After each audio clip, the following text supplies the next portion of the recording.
Charleston County, South Carolina, September 1847. The air was thick with humidity and the heavy perfume of decay.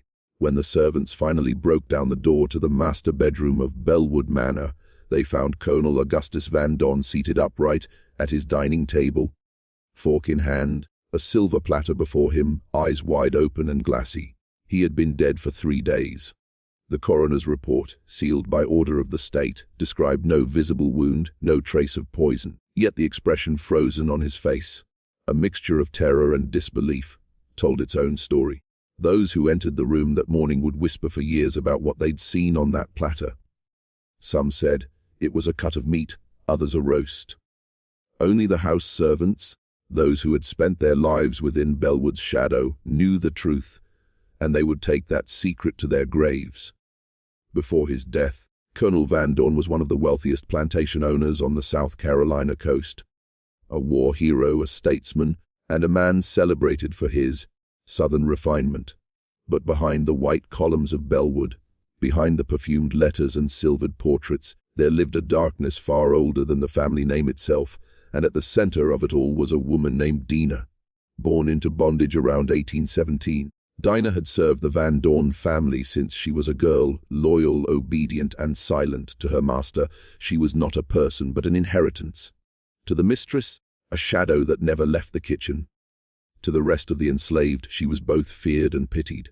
For 30 years, she tended their meals, their clothes, and their secrets.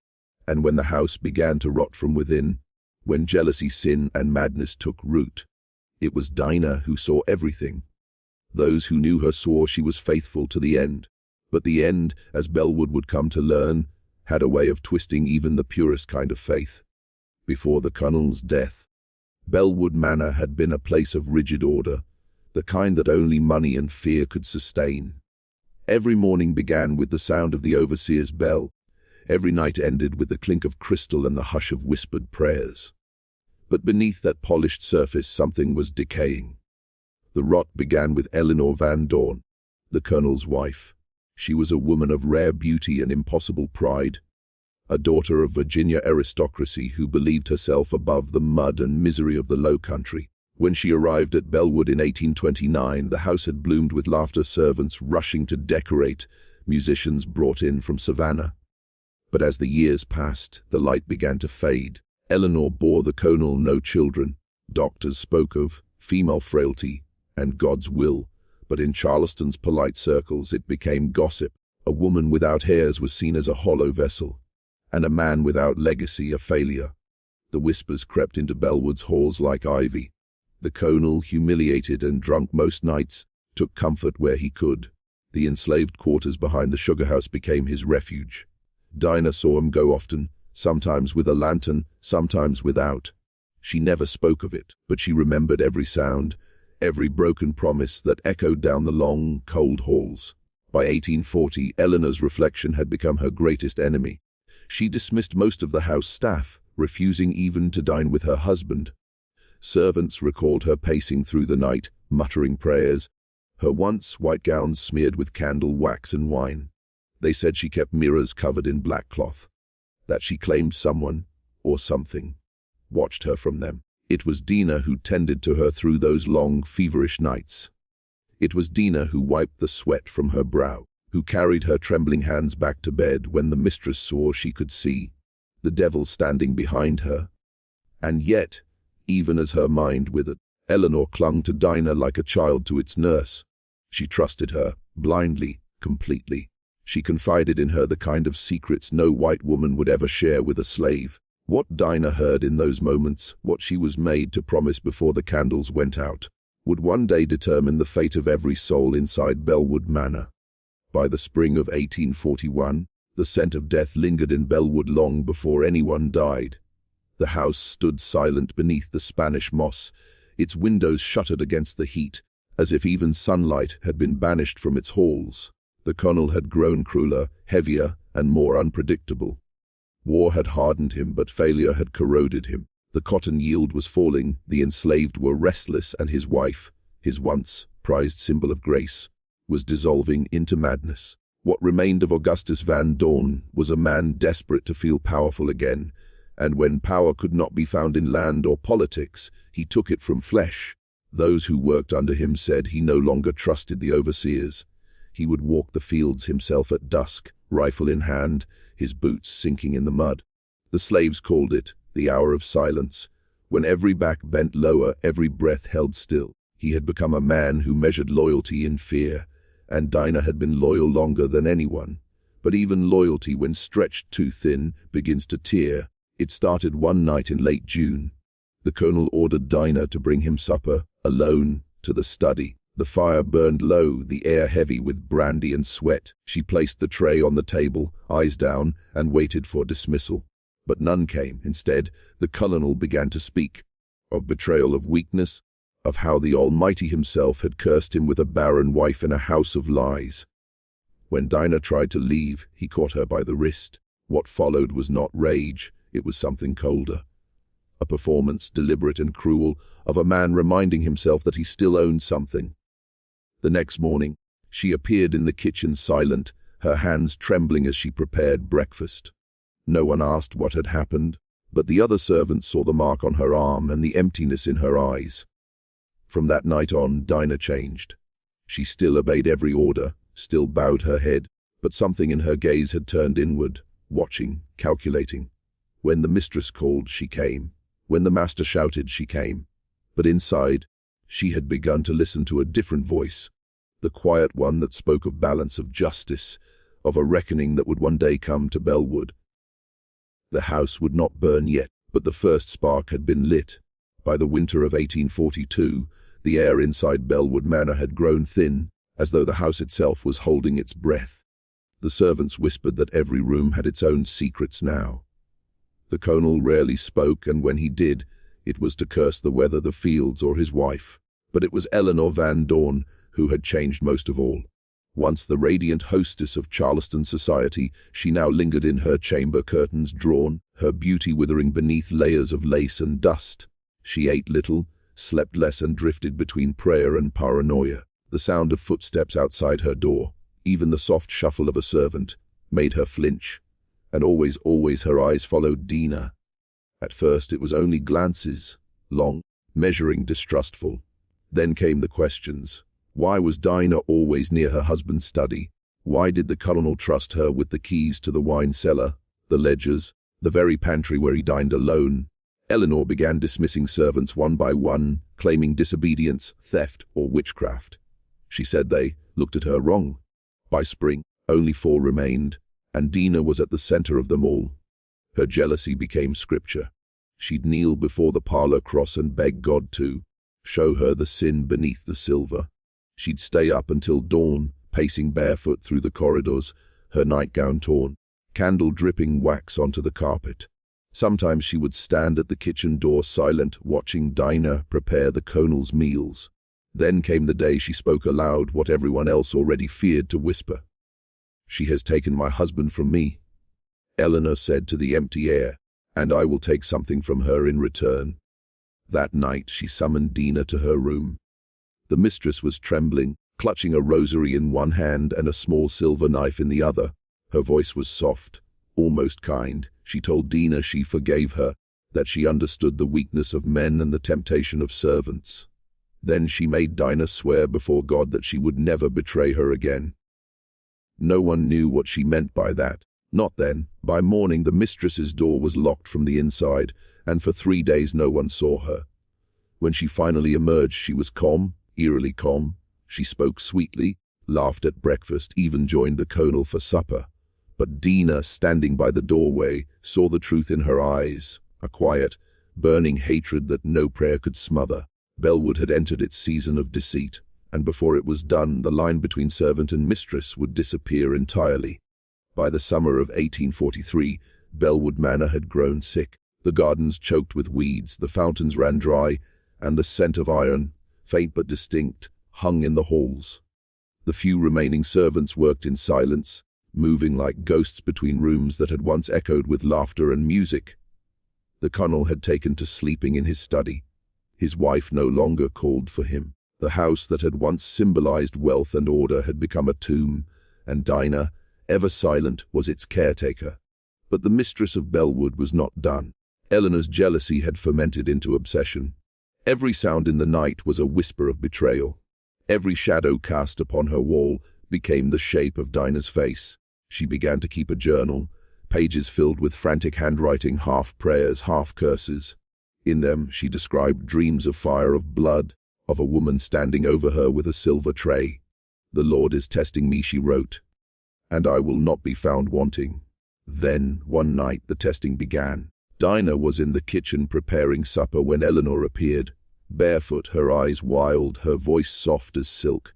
She told Dinah the colonel had requested a special dish, something fit for a husband's heart. She handed Dinah a list, spices, herbs, a cut of meat, and told her to prepare it exactly as written. Dinah obeyed. She always did. But as the meal cooked, the mistress lingered near the fire, humming a hymn that no one else recognized. When the dish was served, she smiled for the first time in years. "Good," she whispered. "Now he'll taste what love feels like." That night, the colonel praised the meal. He demanded the same the next evening, and the next. Eleanor watched from across the table, her laughter brittle and sharp. The servants said she began adding drops of something to his wine, something bitter. They said she was no longer sleeping at all. Within weeks, the colonel's health began to fail. His skin grew pale, his voice slurred, and he often woke in the night, clutching his chest. Doctors called it the swamp fever, but those who lived at Bellwood knew better. Dinah said nothing. She cooked, she cleaned, she watched. But in her silence, she was waiting for the moment when both master and mistress would reap what they had sown. The madness had begun to eat through the walls of Bellwood, and soon it would devour everyone within them. By early 1844, Colonel Van Dorn was a shadow of the man he once was. His uniform hung loose around his shoulders, his proud stride reduced to a shuffle through the echoing halls of Bellwood. His hands shook when he wrote, his breath came in wheezes, and his once booming voice had turned into a rasping whisper. Eleanor told the neighbors it was an ailment of the lungs, a curse from years of tobacco and war. But within the house, no one believed her. The servants had seen the truth. The strange powders she poured into his brandy, the way she stirred his tea until it turned cloudy, the vial she kept hidden beneath her pillow. The colonel's decline became a performance. Every day he grew weaker, and every night she grew calmer, radiant even. She attended him at supper with the composure of a widow, in waiting, arranging his napkin, touching his cheek, and smiling as he coughed blood into his handkerchief. Dinah watched all of it. She had learned to move silently, to see without being seen. She saw how Eleanor measured the powder with trembling hands, how she whispered scripture as she poured. She saw, too, the colonel's eyes, confused, pleading, terrified, and something in her heart began to shift. For years she had hated him, for what he'd done to her, for what he'd made of her. But hatred alone was a poor kind of justice. It consumed the weak and left the wicked untouched. No, what she sought now was balance, a reckoning measured in precision, not passion. One morning as she helped Eleanor dress, the mistress turned to her and said softly, "He'll be gone soon, Dinah. And when he is, everything will be different, you'll see." Dinah met her gaze in the mirror. "Yes, ma'am," she said. But her reflection did not blink. The following week the colonel took ill at the supper table. He clutched his chest, gasped once, and fell into his plate. The doctor came, took one look, and left without a word. Eleanor collapsed in hysterics. The servants were dismissed. Only Dinah remained. She washed the silver, cleaned the blood, and prepared the house for mourning. When she passed the colonel's study, she paused. The scent of that same bitter powder lingered in the air. That night, when Eleanor finally slept, Dinah crept into the study and found the vial. She uncorked it, sniffed it, and smiled faintly. Then she poured half its contents into a fresh bottle of port, the mistress's nightly drink, and returned the vial to its place. By morning, Eleanor Van Dorn was the one coughing blood. Bellwood had found its justice at last. But Dinah's work was not yet done. Eleanor Van Dorn did not die easily. For weeks after the colonel's burial, her cries echoed through Bellwood's empty corridors. She called out to him at night, swearing she could hear his footsteps beyond the door. The doctor said it was grief, hysteria brought on by loss. But the servants whispered another word, retribution. The poison that had hollowed her husband's heart now turned inward, gnawing at her mind. Her once perfect handwriting devolved into scrawled circles and crosses. She stopped eating. She stopped praying. The house filled with the stench of sickness, of wine and vomit and decay.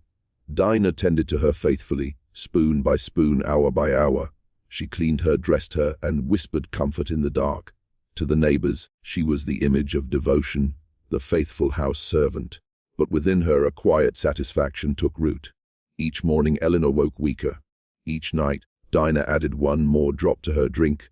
Not enough to kill, not yet, but enough to remind her that she was dying, slowly, painfully, in the same bed where she had condemned her husband. By midsummer the mistress no longer recognized her own reflection.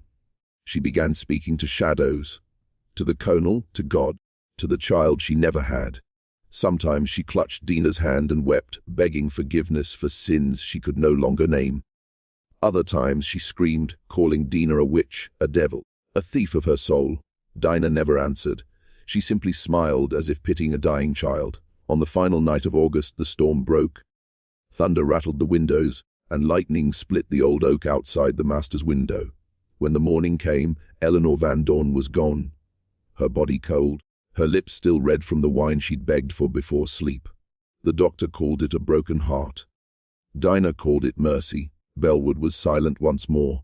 After Eleanor's passing, Bellwood Manor fell into a strange stillness. The laughter, the prayers, the quarrels, all gone. Only Dinah remained, moving through the great empty house like its final spirit. For the first time in her life, she was free from command. No one shouted her name. No one touched her without permission. No one called her anything but Miss Dinah. She might have left. Others did, fleeing north with the rumor of freedom whispering through the fields. But Dinah did not. Bellwood was more than her prison. It was the only world that had ever known her.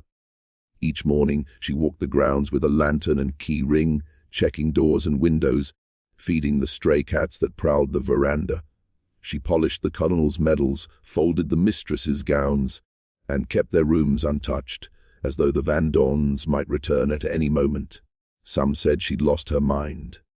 Others said she was protecting something. When strangers came to buy the estate, she turned them away. She told them the house was still occupied. When one insisted on entering, he fled within minutes, swearing he'd heard voices in the dining hall and seen a figure seated at the table. From then on, no one came back. For 3 long years, Dinah lived among the dead. The servants' quarters rotted, the gardens died, but Bellwood remained standing, a monument to everything it had devoured. And still, each night, Dinah cooked a meal for 2. She set the silver, she poured the wine, and she waited. September 1847, Charleston County. The heat had not broken for weeks. The air was thick and wet, clinging to the lungs. That evening, a traveler passing by Bellwood saw a faint light burning through the manor's shutters. He thought it strange. The house had been abandoned for years. Yet the glow was steady, warm, as if someone were home. Inside, Dinah had prepared the dining room. Candles flickered, casting long shadows against the walls. The silver platter gleamed at the center of the table. 2 places were set, one for the master, one for the mistress. She moved with calm precision, her white apron spotless, her hands steady. She poured the wine, the same crimson port that had ended 2 lives, and lifted the silver cover. What lay beneath was not a roast, not a cut of meat, not anything fit for God or man. When the traveler later told the sheriff what he'd seen through the window, his voice trembled. He said the woman was sitting opposite 2 empty chairs, smiling, whispering to them softly as she served. By morning, the sheriff came. They broke down the door, and there she was, seated at the table, fork in hand, her face serene. Before her, that same silver platter, and on it something so unspeakable that the report was sealed by order of the state. They said she had been dead for 3 days. When the coroner's men finally carried her away, the house sighed as though exhaling its last breath.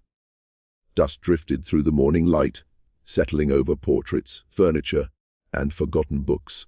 Bellwood was left to the vines. The wind tore through its roof, rain filled its halls, and nature claimed what man had corrupted. The manor stood for another 20 years before fire took it, a blaze so fierce it was said the sky glowed red over Charleston that night. All that remained was the foundation, the wrought iron gate, and the legend of Dinah, the faithful one. In the decades that followed, locals spoke her name in half whispers. Some called her a monster, others a martyr. Preachers told her story as a warning against sin. Old women told it as a tale of justice done in silence. No one ever found the silver platter. Some say it was buried with her, others that it still lies beneath the ruins waiting. But those who have walked the grounds after dark claim that if you stand near the old dining room site, when the air is heavy and the crickets fall silent, you can hear the faint clink of silver and the soft voice of a woman saying grace for the dead. Bellwood Manor was gone, but what happened there was never truly buried. After the discovery at Bellwood Manor, Charleston County stood still. The local papers printed only fragments of the story. Connell found dead in his study. Servant perishes in mysterious circumstance. But those who lived nearby knew there was more. They had seen the wagons that left the estate before dawn, the state officials who came and went in silence, the sealed crates marked evidence. Do not open. For years, the Van Dorn family name vanished from polite conversation. The few surviving relatives in Savannah refused to claim the estate, calling it cursed ground. The enslaved who had once toiled under its roof scattered north or west, refusing to speak of their years there. In the church registers, the Van Dorns were listed as deceased, but beside Dinah's name there was a single word scrawled in red ink, unredeemed. Rumors spread faster than the truth ever could. Some said Dinah had poisoned them all, driven by vengeance. Others whispered that she'd been possessed, that the house itself had taken hold of her. The most unsettling claim came from one of the coroner's aides, who, after resigning, swore on his deathbed that what was on that platter was human, and it weren't hers. No one dared to question further. The sheriff burned his notes, the coroner sealed his report, and the governor of South Carolina himself ordered the matter closed. In the interest of the state's peace, Bellwood's great iron gates were locked and left to rust. The house fell quiet, but the legend of Faithful Dinah had only begun to live. In the years that followed, Bellwood became a story parents told their children to keep them close after dark.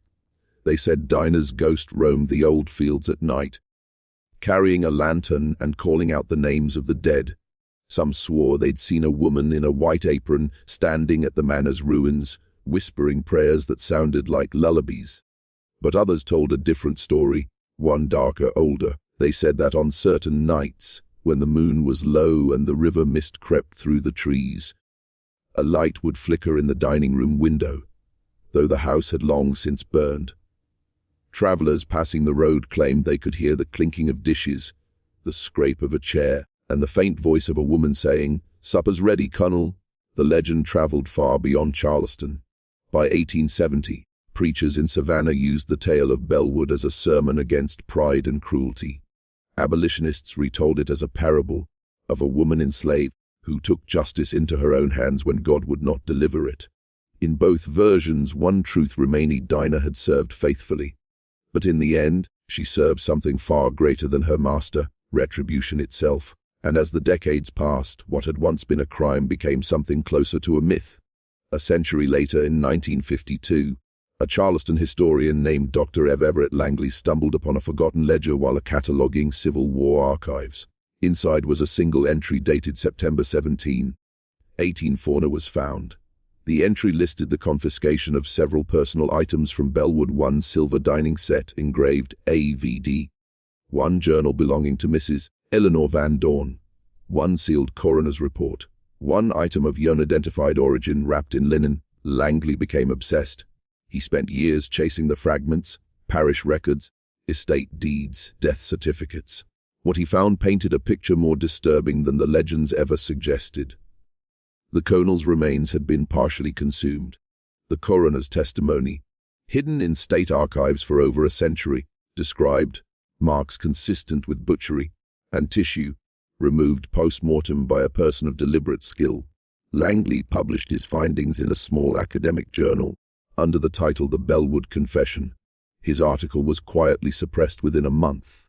The archives that once held the Bellwood documents were later reported lost to flooding, and Dr. Langley himself was found dead in his office a year later. His notes missing, his desk cleared. Yet his wife recalled one thing he said before the end. "I don't think Dinah was the killer," he whispered. "I think she was the witness." In 1987, nearly 140 years after the events at Bellwood, construction workers breaking ground for a new highway unearthed a metal box near the old estate grounds. Inside was a collection of water, damaged papers wrapped in silk. Among them was a journal, its first page bearing the initials EVD, Eleanor Van Dorn. Though most of the pages had decayed, what remained was enough to reopen the wound of Bellwood's history. The surviving entries revealed a descent into terror and guilt. Eleanor wrote of seeing the colonel in the dark, though he was still alive, of dreams where his eyes bled and his hands reached for her throat. She described the taste of her own wine turning sour, the sound of voices whispering from the walls, and a shadow that moved when she prayed. But it was the final entry that silenced even the skeptics. "He says he forgives me now. He sits across the table each night and smiles. Dinah brings the platter as she always did. I thought the taste was strange at first, but I know now what he meant. He wanted me to understand what I took from him. I am almost done. He will have my heart next."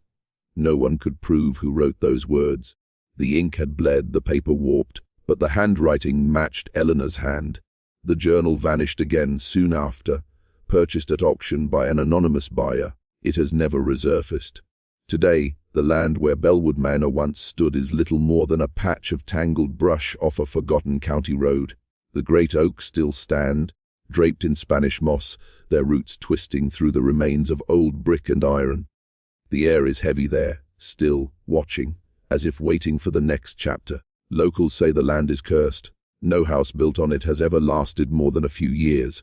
Fires, collapses, unexplained accidents, each owner left in fear or ruin. Hunters refuse to camp there. Surveyors swear their equipment fails within the boundary of the old walls. But every so often someone wanders too close. In 2003, a group of college students filming a ghost documentary claimed to record a faint voice in the static. A woman humming what sounded like a hymn. One of them swore he smelled roast meat in the air, though the field was empty. In 2011, a farmer reported finding a half-buried silver tray, blackened by fire but engraved with the initials AVD. It was sent to the county museum for authentication and stolen 2 weeks later. No one has seen it since. Some say Dinah's spirit still waits for her final supper. Others say she found peace long ago, that her vengeance, terrible as it was, restored a balance that history refused to grant her. But one truth remains, echoing through the generations. At Bellwood Manor, the faithful servant became the final judge. And when justice came, it did not come from God. It came from the kitchen. By the turn of the 21st century, Bellwood Manor had become a name that floated in the margins of Charleston folklore. A cautionary whisper, dismissed by most as plantation ghost lore. But for a small number of local historians and paranormal researchers, the story of Dinah the Colonel and the silver platter was more than just myth. It was unfinished history, a record deliberately erased, waiting to be unearthed. In 2014, the Charleston Historical Preservation Society received an anonymous donation, a weathered wooden crate labeled Bellwood 1847. Inside were rusted cutlery, 2 servant tags stamped with the initials DC, so likely for Dinah Carter, her recorded name in estate files, and a corroded dining knife sealed in wax paper. There was also a folded note, written in faded blue ink, found beneath the floorboards of the north wing. "Don't open the knife. It's not clean." The items were sent to the university for cataloging, but before analysis could begin, the night guard reported strange occurrences. Lights flickering in the exhibit room, a rhythmic tapping sound like a spoon striking glass, and a whispering voice that seemed to echo from the crate itself. Security footage showed nothing but a faint shimmer, a heat distortion, hovering just above the wooden box. The objects were transferred to cold storage 2 days later. The university never issued an official report. But one intern who handled the items during cataloging later described the experience in her diary. "It's the smell," she wrote. "Like something old, cooked too long. And sometimes when you touch the metal, it feels warm, as if someone has just set it down." The knife was eventually sealed in a controlled facility, labeled under biohazardous material due to unknown residue. But the archivist who filed the label left a note in the record margin. This is not contamination. This is a warning. In 2019, a graduate student named Amira Hollis reopened the case while writing her dissertation on Southern forensic archives. Her research led her to a set of misfiled samples in the South Carolina State Lab, swabs taken from the Bellwood knife decades earlier, before the file was sealed. When she compared the genetic markers to samples from the Van Dorn lineage preserved in public ancestry databases, the results were staggering. The residue on the knife was human, and matched two separate individuals, one male, one female. The male profile corresponded almost perfectly to records of Colonel Augustus Van Dorn.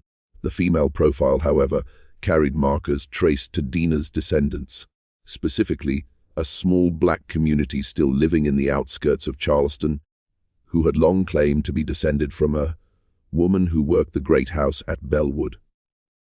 The conclusion was horrifying. The blood on the knife wasn't just that of the colonel. It was both his and Dinah's, mingled in the same wound. When Hollis presented her findings, she was met with silence. The university quietly shut down her project, citing ethical concerns regarding DNA sourcing. Her supervisor resigned. The samples were destroyed. But in a recorded interview before the case was buried, Hollis said one sentence that continues to circulate in local documentaries and late-night podcasts. Whatever happened in that dining room wasn't murder, it was communion. In 2021, a restoration crew working on the old Bellwood site unearthed the foundation stones of the manor's cellar. Beneath them lay a narrow space, sealed by time and soil. Inside were fragments of porcelain, shards of glass, and, most notably, a single brass key, engraved with the letter D. When news of the discovery reached Charleston, the local museum planned an exhibit titled Faithful Dinah, the servant who served justice. It was meant to honor the enslaved woman's story as one of resistance, tragedy, and endurance. But days before the opening, the museum's security system malfunctioned. Alarms sounded without cause, displays fell to the floor, and motion sensors captured movement in rooms that were locked. The night janitor, a veteran of 30 years, refused to return after claiming to see a figure standing beside the display case. A dark silhouette with a white apron, motionless as if waiting for something. The exhibit was cancelled. The artifacts were placed in permanent storage, and once again, Bellwood's ghosts were left unspoken. Yet the curse persisted.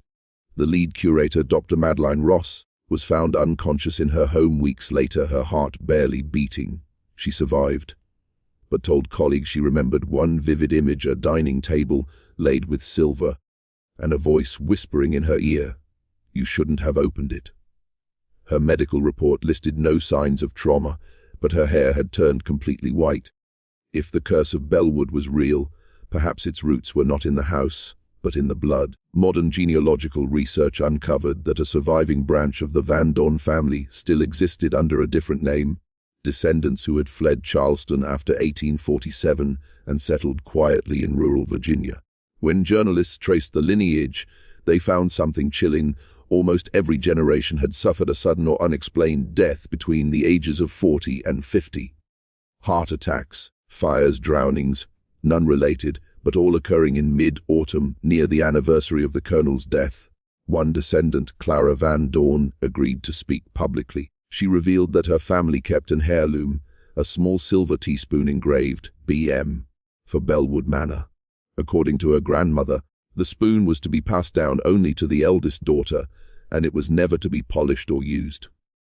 When asked why, Clara said quietly, "Because when you touch it, you hear her voice, and she asks if supper's ready." The documentary that aired her story drew millions of viewers, but Clara refused to appear again. 2 weeks later, her house burned to the ground. Investigators ruled it accidental. Neighbors swore they saw a flickering light inside, as though candles had been set for dinner. Bellwood Manor no longer exists. The land was sold, surveyed, and finally paved over. A thin grey strip of asphalt now runs where the dining room once stood. Drivers pass over it daily, unaware that beneath the soil lie the ashes of the most infamous supper in Southern history. But some nights, when the fog rolls in from the marshes, truckers say they see lights through the mist, an outline of a house where no house stands. Some swear they smell cooked meat and wood smoke. Others, the faint metallic tang of blood. One local pastor, whose church sits less than a mile from the site, says he's heard it himself. On quiet nights, through the open window of his rectory, comes the soft clink of silver and a woman's voice, gentle but hollow, calling into the dark, "Kalal, it's ready now." He never opens his door when he hears it. The legend of Faithful Dinah endures, not as a ghost story, but as a haunting of conscience. A reminder that cruelty can fester for generations, and justice, when denied by men, may rise from the hands of those they enslaved. Bellwood is gone, but its table is never empty, and somewhere in the silence between history and myth, Dinah still serves, waiting, watching until the last debt is paid.